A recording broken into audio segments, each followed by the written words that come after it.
About to get this intake removed so I can check out what's going on with that valley cover. I think I got a leak coming from the back there, so we finna verify that. Intake's off, and yes, that valley plate is definitely leaking. You can see all over the plate, and back there right on top of the transmission. So oil doesn't run up, oil runs down. So all that is definitely from this valley plate.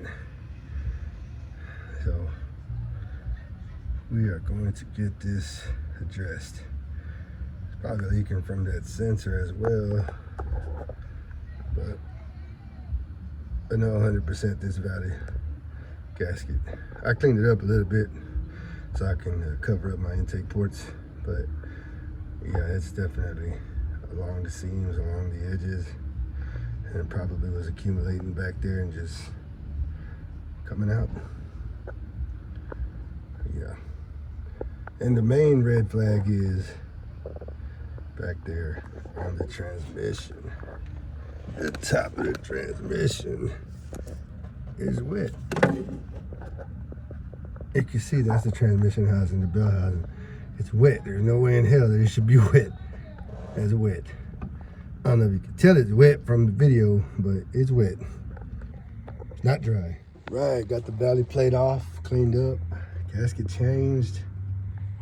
Man, this thing was caked up with oil. It had a bad oil leak. Very bad oil leak. And I know it was this because I thought it was the rear main seal. It probably is a combination of both, but back there, I don't think you can see that, but the top of the transmission is wet because that valley plate was leaking straight off the back, straight down to the bell housing, straight down to the ground.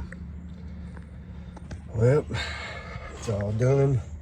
Just gotta torque it, 18 foot-pounds. There's no specific sequential order. Go back on with the intake, fuel rail, plug everything up, be all right.